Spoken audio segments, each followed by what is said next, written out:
ನಾಗಮಣಿ ಅಥವಾ ಪುಣ್ಯ ಎರಡರಲ್ಲಿ ಒಂದು ಮಾತ್ರ ನಿನಗೆ ಸಿಗೋದು. ಯಾವುದು ಬೇಕು ಅಂತ ನಿರ್ಧಾರ ಮಾಡ್ಕೋ. ಎರಡನ್ನೂ ಪಡ್ಕೊಳ್ಳೋ ಪ್ರಯತ್ನ ಮಾಡಿದ್ರೆ ನೀನು ಶಕ್ತಿಹೀನಳಾಗ್ತೀಯ. ನನ್ನ ಬಳೆಗಳು ನಿನ್ನ ಕೈಯಲ್ಲಿ ಒಡಿದೇ ಇರೋವರೆಗೂ ನನ್ನ ಆಶೀರ್ವಾದ ನಿನಗಿದ್ದೇ ಇರುತ್ತೆ. ಅದು ಒಡೀತು ಅಂದರೆ ನಾನು ಯಾವ ಸಹಾಯನೂ ಮಾಡೋಕ್ಕಾಗಲ್ಲ. ಹುಷಾರು. ಆಯ್ತು ತಾಯಿ. ಕಣಿಯಮ್ಮ, ಕಣಿಯಮ್ಮ, ಇಷ್ಟು ರಾತ್ರಿಯಲ್ಲಿ ಇಲ್ಲಿ ಯಾಕೆ ಬಂದ್ಯವ್ವ? ನನಗೆ ಹೀಗೆ ಹೇಳಿ ಹೇಳಿನೇ ನಿಜವಾಗ್ಲೂ ನನಗೆ ಮೋಸ ಮಾಡ್ಬಿಟ್ಟೆ ನೀನು. ಏನಾಯ್ತು? ಏನೂ ಆಗಿಲ್ಲ. ನೀನ್ ಹೇಳಿದ ಎಲ್ಲ ಪೂಜೆ ಮಾಡಿದ್ರು ಕೂಡ ಏನೂ ಆಗ್ತಿಲ್ಲ. ನನ್ ಭಾವ ನನಗ್ ಸಿಗ್ತಾನೆ, ನನ್ನನ್ನೇ ಪ್ರೀತಿಸ್ತಾನೆ ಅಂತ, ನನ್ನ ಹಿಂದೆನೆ ತಿರುಗ್ತಾನೆ ಅಂತ 6 ದಿನನೂ ನೀನ್ ಹೇಳಿದ ಥರ ಎಲ್ಲ ಪೂಜೆನೂ ಮಾಡ್ದೆ.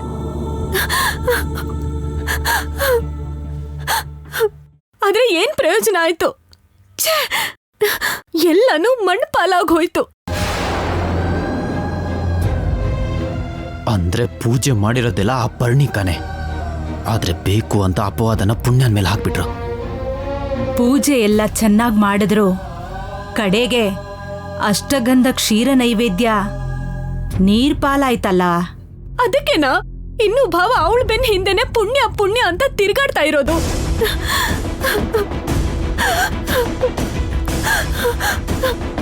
ಮಾವಯ್ಯ ಅವಳಿಗೆ ಎಲ್ರೆದುರುಗಡೆ ಹೊಡಿತಾ ಇದ್ರು, ಸಾಯಿಸ್ತೀವಿ ಅಂತ ಬೆದರಿಸಿದ್ರು, ಭಾವಂಗ್ ಮಾತ್ರ ಅವಳ ಮೇಲೆ ಪ್ರೀತಿ ಜಾಸ್ತಿ ಆಗ್ತಾನೆ ಇದೆ.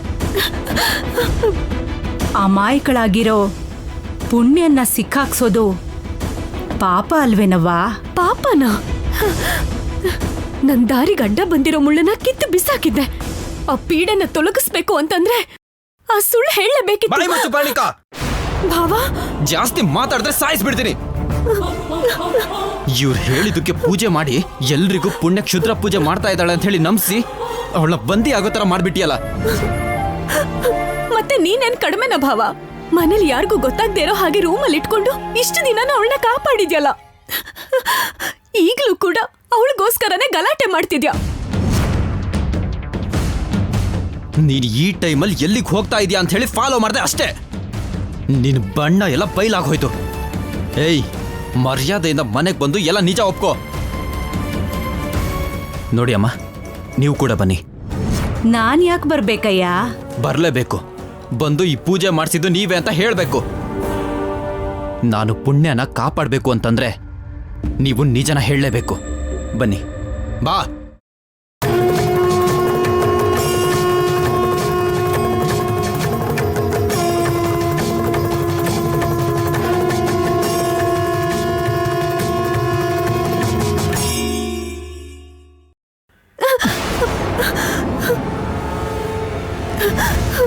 ಅನಿರುದ್ಧ್, ಇಬ್ರು ಎಲ್ಲಿಗೆ ಹೋಗಿದ್ರಿ? ನಾವಿಬ್ರು ಏನು ಹೋಗಿಲ್ಲ ಅಮ್ಮ. ಇವಳು ಕಣ್ತಪ್ಸಿ ಯಾರನ್ನ ನೋಡೋದಕ್ಕೆ ಹೋಗ್ತಾ ಇದ್ದಾಳೆ ಅಂತ ಅನುಮಾನ ಬಂದು ಇವಳು ಹಿಂದೆನೆ ಹೋದೆ ಅಮ್ಮ. ಮನೇಲಿ ಹಾಕಿರೋ ರಂಗೋಲಿಗೂ ಇಟ್ಟಿರೋ ನೈವೇದ್ಯಕ್ಕೂ ಮಾಡಿರೋ ಕೆಲ್ಸಕ್ಕೂ ಪುಣ್ಯಗೂ ಯಾವ ಸಂಬಂಧನೂ ಇಲ್ಲ. ಮಾಡಿದ್ಯಲ್ಲ ಈ ಪರ್ಣಿಕನೇ.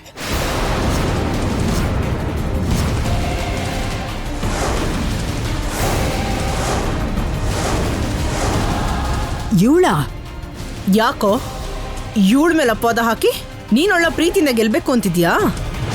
ನೀವು ಅಮಾಯಕ ಆಗಿರೋ ಪುಣ್ಯನ ಮೇಲೆ ಮಾಡಿರೋ ಅಪವಾದ ತರ ನಾನೇನ್ ಪರ್ಣಿಕನ್ ಮೇಲೆ ಅಪವಾದನ ಮಾಡ್ತಾ ಇಲ್ಲ. ಆ ಪೂಜೆ ಮಾಡಿರೋದು ಇವಳು ಅಂತ ಹೇಳ್ತಾ ಇದ್ದೀನಿ ಅಷ್ಟೇ. ಮಾಡೋದೆಲ್ಲ ಮಾಡ್ಬಿಟ್ಟು ಪುಣ್ಯ ಮೇಲೆ ಹಾಕ್ತಿದ್ಯಲ್ಲ. ಯಾಕೆ ಮಾತಾಡ್ತಿಲ್ಲ? ನಾನೇನು ತಪ್ಪು ಮಾಡಿಲ್ಲ.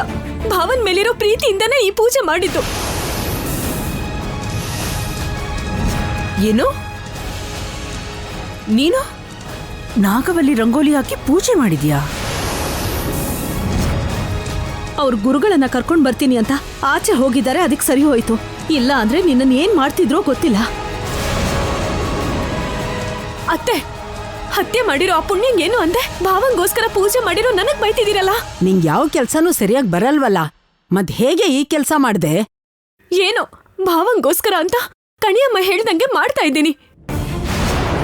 ಏನು ಕಣಿ ಅಮ್ಮನ? ಅವಳ್ಯಾರು? ಅಮ್ಮ,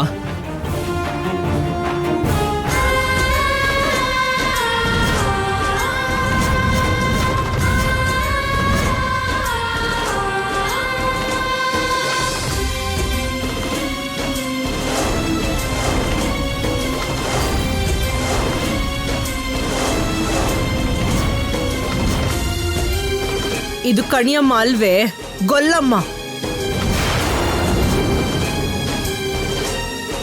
ಅಂದ್ರೆ ನೀವು ಗೊಲ್ಲಮ್ಮನ? ಶಬಾಷ್, ನನ್ಗಿವಾಗ ಅರ್ಥ ಆಯ್ತೆ ಪುಣ್ಯನ ಹೇಗ್ ಕಾಪಾಡ್ಕೋಬೇಕು ಅಂತ. ಕಣಿಯಮ್ಮನ್ ಥರ ವೇಷ ಹಾಕೊಂಡ್ ಬಂದು ಆ ಪೂಜೆ ಈ ಪೂಜೆ ಮಾಡಿದ್ರೆ ಅನಿರುದ್ಧ್ ನನ್ ಮಗಳನ್ನ ಪ್ರೀತಿ ಮಾಡ್ತಾನೆ ಅಂತ ಹೇಳಿ ಇವಳ ತಲೆ ಕೆಡಿಸಿದ್ಯಾ? ಅದೇ ತಾನೆ? 6 ದಿನದ ಪೂಜೆ ಮಾಡಿ ಮುಗಿಸಿದ್ರೆ ಭಾವ ನನ್ ಕೈ ಹಿಡ್ಕೋತಾನಂತೆ.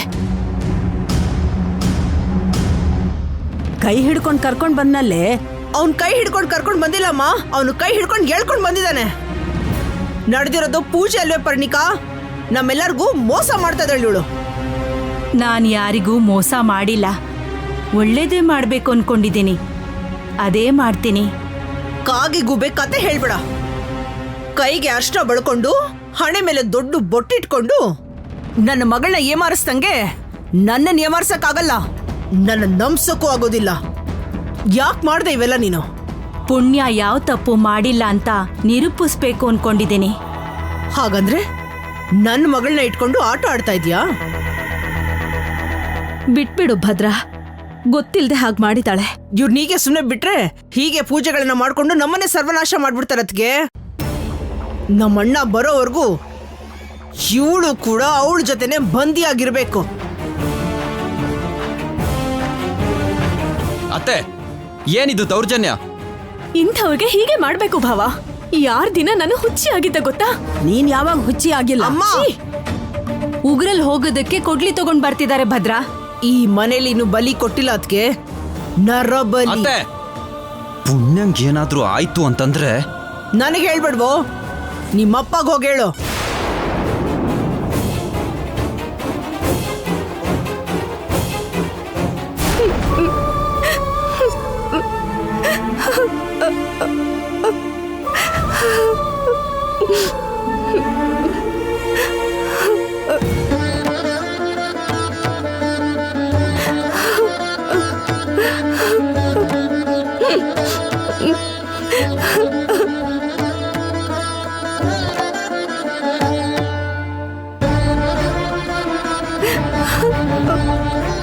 ಪುಣ್ಯ, ಪುಣ್ಯ, ಅಮ್ಮ ಪುಣ್ಯ, ಏನಮ್ಮ ನಿನ್ನ ತಾಯಿನ ನೋಡ್ಬೇಕು ಅಂತ ಇಲ್ವಾ ನಿನಗೆ?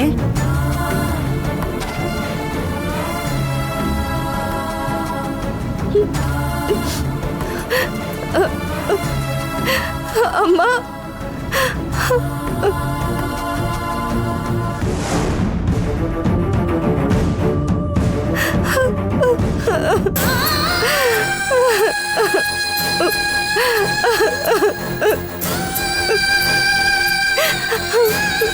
ಬಂದ್ಯಾ ಅಮ್ಮ?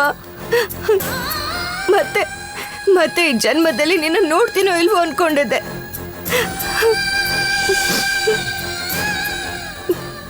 ನನ್ಗೋಸ್ಕರ ಬಂದ್ಯಾ ಅಮ್ಮ?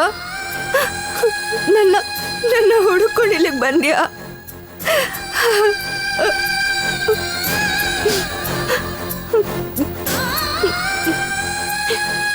ನನ್ನ ಕೊಲೆಗಾತಿ ಅಂತ ಇಲ್ಲಿ ಕೂಡ ಹಾಕಿದ್ದಾರೆ,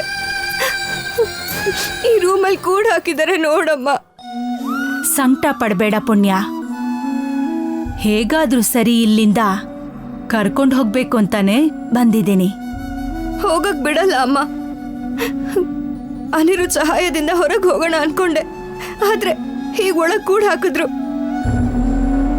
ಈಗ ಅವ್ರಿಗೆ ನನ್ ಮೇಲೆ ಕರುಣೇನೂ ಇಲ್ಲ. ಶವ ಆಗಿ ಹೊರಗಡೆ ಬರ್ತೀನಿ ಅನ್ಸತ್ತಮ್ಮ. ನೀನ್ ಯಾಕೆ ಇಲ್ಲಿಗೆ ಬಂದೆ ಅಮ್ಮ? ನೀನು ಕೂಡ ಬಂಧಿಯಾಗಿ ಇಟ್ಕೊಂಡಿದ್ದಾರೆ. ನೀನೇನ್ ಮಾಡ್ದೆ? ಇದು ಅನ್ಯಾಯ. ಅವರು ಮಾಡಿದ್ದು ಅನ್ಯಾಯನೇ. ಆದ್ರೆ ಒಳ್ಳೆ ಕೆಲ್ಸ ಇದು. ನನ್ನ ಮಗಳನ್ನ ರಕ್ಷಿಸ್ಕೊಳ್ಳೋದಕ್ಕೆ ಅವಕಾಶ ಅಂತ ಅನ್ಕೋತೀನಿ. ನಾನ್ ನಿನ್ನನ್ನ ಕರ್ಕೊಂಡು ಹೋಗ್ತೀನಲ್ಲ. ಅಮ್ಮ, ನಾವಿಲ್ಲಿಂದ ತಪ್ಪಿಸ್ಕೊಳ್ಳೋದಕ್ಕಿಂತ ಮುಂಚೆ ಈ ಮನೇಲಿರೋ ನಾಗಮಣಿನೂ ಕೂಡ ತಗೊಂಡು ಹೋಗ್ಬೇಕು.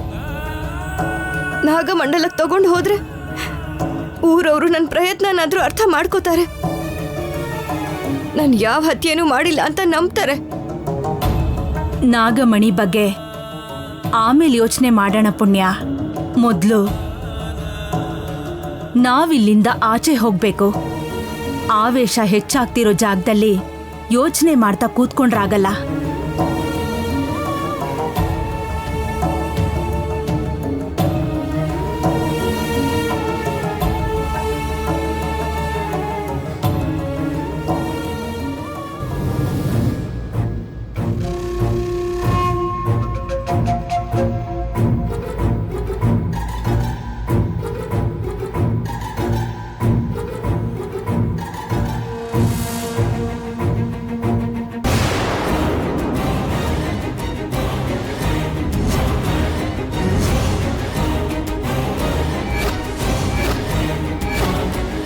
ನೀನಾ?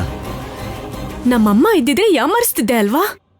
ಇಲ್ಲಿ ನಾನಿಲ್ದೆ ಬೇರೆ ಯಾರಿದ್ದಿದ್ರು ಅವ್ರಿಗೆ ಸುಳ್ಳು ಹೇಳಿ ನಂಬಿಸ್ತಿದ್ದೆ ಅಲ್ವಾ? ಯಾರ ಬಗ್ಗೆ? ಅವಳ ಬಗ್ಗೆನೆ. ಕದ್ದು ಮುಚ್ಚಿ ಊಟ ತಗೊಂಡು ಹೋಗ್ತಿದ್ಯಲ್ಲ, 1 ವಾರದಿಂದ ಹೀಗೆ ತಾನೇ ಕಾಪಾಡಿದ್ದು. ಇಲ್ಲ ಅಂದಿದ್ರೆ ಅವಳು ಯಾವಾಗ್ಲೂ ಹಸುವಿಂದ ಸತ್ತು ಹೋಗಿರೋಳು. ಇವಾಗ್ಲೂ ಸಾಯಿಸ್ಬೇಕು ಅಂತಾನೆ ನೋಡ್ತಾ ಇದ್ದೀರಲ್ಲ. ಅವಳು ಕಳ್ಳಿ, ಕೊಲೆ ಮಾಡಿದವಳು. ಇನ್ನೂ ಬದುಕಿದಾಳೆ ಅಂದ್ರೆ ಅವಳು ತಿನ್ನೋ ಅನ್ನದ ಮೇಲೆ ಹೆಸರು ಬರ್ತಿದೆ ಅನ್ಸುತ್ತೆ. ಈ ಅನ್ನದ ಮೇಲೆ ಹೆಸರು ಬರ್ದಿಲ್ಲ. ಪರ್ಣಿಕಾ, ಏನಿದ್ ಹುಚ್ಚತನ? ನೀನ್ ಹುಚ್ಚ ಆಗ್ಬಾರ್ದು ಅಂತಾನೆ ಹೇಳ್ತಿದ್ದೀನಿ. ಅವಳೊಬ್ಳು ಮಾಯಗಾತಿ. ಪಶುಪತಿ ಜೊತೆ ಕೈ ಜೋಡ್ಸಿರೋ ಅವಳ ಕೈಗೆ ಅನ್ನ ನೀರು ಕೊಡಬಾರ್ದು. ಅನ್ನ ಸಿಗದೇ ಇದ್ರೂ ಕ್ಷುದ್ರ ಪೂಜೆ ಮಾಡಿ ಹೊಟ್ಟೆ ತುಂಬಿಸ್ಕೋತಾಳೆ. ಬಾಯ್ ಮುಚ್ಚು ಪರ್ಣಿಕಾ. ಪುಣ್ಯ ಏನು ಅಂತ ನನಗೆ ತುಂಬಾ ಚೆನ್ನಾಗ್ ಗೊತ್ತು. ನಾನು ಹೇಳೋದನ್ನ ಅರ್ಥ ಮಾಡ್ಕೋ ಭಾವ. ಅನ್ನದ ಪ್ಲೇಟ್ನ ಕಿತ್ಕೊಂಡಾಗ್ಲೇ ನಿನ್ ಬದುಕಿಗೆ ಅರ್ಥ ಇಲ್ಲ ಅಂತ ಹೇಳಿ ನನಗೆ ಅರ್ಥ ಆಯ್ತು. ನಿನ್ ಹಿಂದೆ ನಾನ್ ಬರ್ಬೇಕು ಅಂತ ಪೂಜೆ ಮಾಡಿದ್ದು ನೀನು. ಒಂದು ಹುಡುಗನ ಪಡ್ಕೊಳ್ಳೋದಕ್ಕೋಸ್ಕರ ಇಷ್ಟೆಲ್ಲ ನೀನು ಕಷ್ಟಪಟ್ರು ಕೂಡ ನನಗೆ ನೀನಂದ್ರೆ ಇಷ್ಟು ಕೂಡ ಪ್ರೀತಿ ಇಲ್ಲ. ಅದ್ರಕ್ಕಿಂತ ಜಾಸ್ತಿ ಅಸಹ್ಯ ಇದೆ. I hate you Parnika.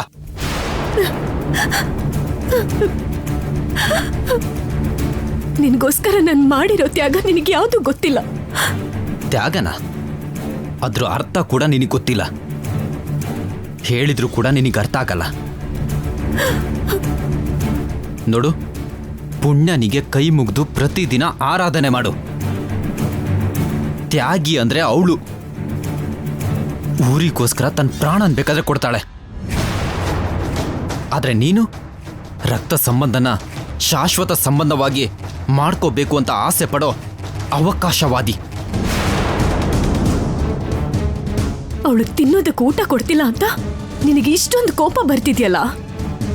ಅವಳ ವಿಷಯ ನಾನು ನೋಡ್ಕೋತೀನಿ. ಊರಿಗೋಸ್ಕರ ಪ್ರಾಣನೇ ಕೊಡ್ತೀನಿ ಅಂತ ಹೇಳಿದ್ಲಲ್ಲ, ಅವಳು ಪ್ರಾಣ ಹೋಗಿನೇ ಇಲ್ಲಿಂದ ಹೊರಗೆ ಹೋಗುತ್ತೆ ನೋಡ್ತಿರು.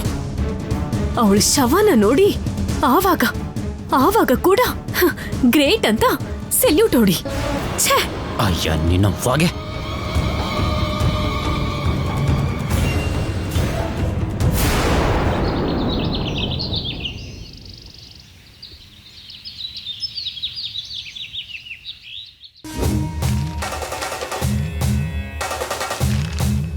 ಶುಭಂ ಭೂಯಾತ್. ಕೂತ್ಕೊಳ್ಳಿ ಗುರುಗಳೇ. ಕೂತ್ಕೋಬೇಕಾಗಿರೋದು ಕುರ್ಚಿಲಲ್ಲ ವರ್ಮ, ಹೋಮಕುಂಡದ ಮುಂದೆ ಇರೋ ಪೀಠದ ಮೇಲೆ. ಹೋಮಕುಂಡನ ಅದೆಲ್ಲಿದೆ ಸ್ವಾಮಿ? ಏರ್ಪಾಡುಗಳನ್ನ ಮಾಡಿ ಹೋಮ ಪೂರ್ತಿ ಆಗ್ತಿದ್ದಂಗೆ ಪರಿಹಾರಗಳು ಸಿಗುತ್ತೆ. ಕ್ಷಮಿಸಿ ಗುರುಗಳೇ, ನಮಗೆ ಬೇಕಾಗಿರೋದು ಪರಿಹಾರ ಅಲ್ಲ, ಶುಭ ಸಮಾಚಾರ. ನಾಗಮಣಿ ಎಲ್ಲಿದೆ ಗೊತ್ತಾಗ್ಬೇಕು. ಮಣಿನ ತಗೊಂಡು ಹೋಗಕ್ ಪ್ರಯತ್ನ ಪಟ್ಲು ಅಂತ ನಾನು ಪುಣ್ಯನ್ ಕೂಡ ಬಂಧಿಸಿಟ್ಟಿದ್ದೀನಿ ಸ್ವಾಮಿ. ಅವಳ ಹತ್ರ ನಿಜ ಹೇಳಿಸ್ಲಾ ಅಥವಾ ನೀವೇ ನಿಜ ಹೇಳ್ತೀರಾ? ಅದೆಲ್ಲ ನಿಮ್ಗೆ ಬಿಟ್ಟಿರೋದು. ನೀನ್ ಬಿಟ್ಬಿಡ್ತೀಯ ಭದ್ರಾವತಿ? ನೀನ್ ಯಾವುದನ್ನು ಸುಮ್ಮನೆ ಬಿಡೋದಿಲ್ವಲ್ಲ. ಕೆಟ್ಟ ಮೇಲೆ ಬುದ್ಧಿ ಬರುತ್ತೆ ಅಂತ ಸ್ವಾಮಿಗಳು ಹೇಳ್ತಾ ಇದಾರಣ್ಣ. ಧನಂಜಯ, ನಾಗಮಣಿಗೋಸ್ಕರನೇ ಪುಣ್ಯನ ಬಂಧಿಸಿದೀರಾ ಅಂತ ಹೇಳಿದ್ರಿ. ಹೇಳ್ಬೇಕಾಗಿರೋದು ಅವಳಲ್ಲ. ಇವರೇನೋ ನನ್ನ ಹೆಸರೇ ಹೇಳೋ ಆಗಿದ್ದಾರಲ್ಲ. ಯಾರು ಹೇಳ್ತಾರೋ ಯಾವಾಗ ಹೇಳ್ತಾರೋ ಹೇಳ್ತೀನಿ ನಾನು. ಮೊದಲು ಹೋಮಕ್ಕೆ ಏರ್ಪಾಡುಗಳು ಮಾಡಿ. ಅನಿರುದ್ಧ್, ಗುರುಗಳೇ, ಈ ಹೋಮವನ್ನ ನಿನ್ ಕೈಯಿಂದಲೇ ಮಾಡಿಸ್ತೀನಿ. ಪೂರ್ಣಾಹುತಿ ಆಗೋವರೆಗೂ ಯಾವುದೇ ರೀತಿ ಅಡಚಣೆಗಳು ಬಾರದೇ ಇರಂಗ್ ನೋಡ್ಕೊಳ್ಳಿ.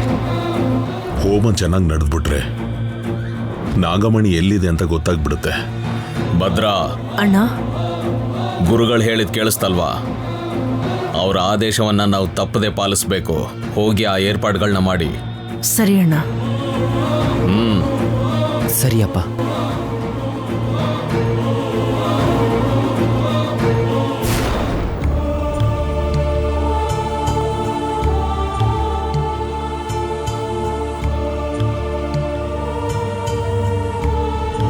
ಅಮ್ಮ, ಯಾವ್ದ್ರ ಬಗ್ಗೆ ಅಷ್ಟೊಂದು ಯೋಚನೆ ಮಾಡ್ತಾ ಇದ್ಯಾ? ಇನ್ನೂ ಯಾರಿಗಾದ್ರೂ ಮೋಸ ಮಾಡಿ ಇಲ್ಲಿಂದ ಹೇಗ್ ತಪ್ಪಿಸ್ಕೊಳ್ಳೋದು ಅಂತ ಯೋಚನೆ ಮಾಡ್ತಿದ್ದಾಳೆ ನಿಮ್ಮಮ್ಮ. ಹುಚ್ಚಿ ತರ ಮಾತಾಡ್ಬೇಡ ಪರ್ಣಿಕಾ. ನಮ್ಮಮ್ಮ ಯಾಕೆ ಮೋಸ ಮಾಡ್ತಾರೆ? ನಿಮ್ಮಮ್ಮ ಅಲ್ಲ ಅಂದ್ರೆ ಗೊಲ್ಲಮ್ಮ, ಅದು ಅಲ್ಲ ಅಂದ್ರೆ ಕಣಿಯಮ್ಮ. ಅಮ್ಮ ಮಗಳು ಇಬ್ರಿಗೂ ವೇಷ ಬದಲಾಯಿಸೋದಕ್ಕೆ ಚೆನ್ನಾಗೇ ಬರುತ್ತಲ್ವಾ? ಬಾಯ್ ಮುಚ್ಚಿದ್ರೆ ಸರಿ, ಇಲ್ಲ ಅಂದ್ರೆ ಕೆನ್ನೆ. ಇರು ಪುಣ್ಯ, ಜಗಳ ಮಾಡಬೇಡ. ನಮ್ಗೆ ಅಷ್ಟು ಸಮಯ ಕೂಡ ಇಲ್ಲ. ಓಡ್ ಹೋಗೋದಕ್ಕೆ ಸಮಯ ಇಲ್ವಾ? ನನ್ನನ್ನ ನಂಬಿಸಿ ಮೋಸ ಮಾಡೋದಕ್ಕೆ 6 ದಿನ ಕಾದು ಕೂತಿದ್ದೆ ಅಲ್ವಾ? ಅವಾಗೇನಾಗಿತ್ತು? ಅನ್ಕೊಂಡ ಕೆಲ್ಸ ಪೂರ್ತಿ ಆಗ್ಬೇಕು ಅಂದ್ರೆ ಪೂಜೆ ಮಾಡ್ಬೇಕು. ನೀನ್ ಅನ್ಕೊಂಡಿದ್ದನ್ನ ಪೂರ್ತಿ ಮಾಡೋದಕ್ಕೆ ನನ್ನನ್ನ ಉಪಯೋಗಿಸ್ಕೊಂಡೆ. ನನ್ ಭಾವ ನನಗ್ ಸಿಗ್ತಾನೆ ಅಂತ ಅನ್ಕೊಂಡು ಮೋಸ ಹೋಗ್ಬಿಟ್ಟೆ. ಆದ್ರೆ ಅವನ್ಗೆ ನನಗಿಂತ ಇವಳೇ ಮುಖ್ಯ ಅಂತ ಅರ್ಥ ಆಯ್ತು. ನನ್ನನ್ನ ಇಷ್ಟಪಡಲ್ಲ ಅಂತ ಗೊತ್ತಾಗೋಯ್ತು. ಇದ್ಯಾವುದು ತಿಳ್ಕೊಳ್ಳದೆ ನೀನ್ ಹೇಳ್ದಂಗೆ ಬೆಳಗ್ಗೆನೆ ಎದ್ದು ತಲೆ ಸ್ನಾನ ಮಾಡಿ ಪೂಜೆ ಮಾಡಿ ನೈವೇದ್ಯ ಇಟ್ಟು ನನ್ನ ಕೈಗಳನ್ನೇ ಸುಟ್ಕೊಂಡೆ. ನನ್ ಪ್ರೀತಿನ ನೀನ್ ಗೆಲ್ಲಿಸ್ತೀಯಾ ಅನ್ಕೊಂಡೆ ಹೊರತು ಈ ಥರ ಮೋಸ ಮಾಡ್ತೀಯ ಅಂತ ಅನ್ಕೊಂಡಿರ್ಲಿಲ್ಲ.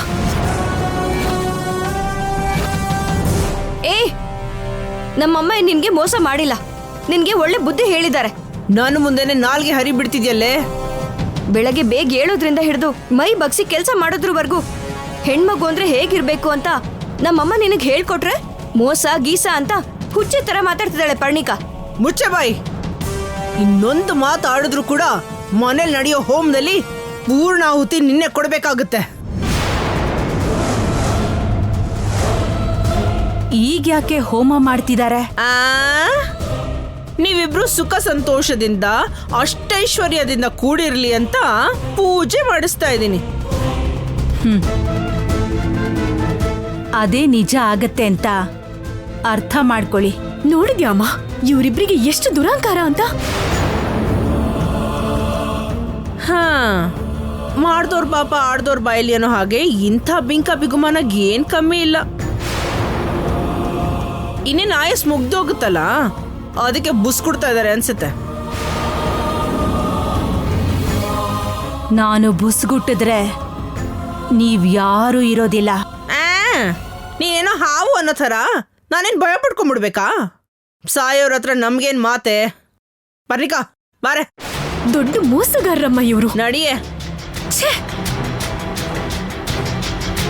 ಅವ್ರಷ್ಟೊಂದೆಲ್ಲ ಮಾತಾಡ್ತಿದ್ರು, ನಿನಗೆ ಯಾಕಮ್ಮ ಕೋಪನೇ ಬರ್ತಿಲ್ಲ? ಸುಮ್ನೆ ಇವರು ಬಲಿ ಆಗ್ಬಿಡ್ತಾರೆ ಅಂತ ತಡ್ಕೊಂಡಿದ್ದೀನಮ್ಮ. ಏನಮ್ಮ? ಅದೇ ಅವರ ವಿಷಪೂರಿತ ಯೋಚನೆಗೆ ಅವರೇ ಬಲಿ ಆಗ್ಬಿಡ್ತಾರೆ ಅಂತಂದೆ.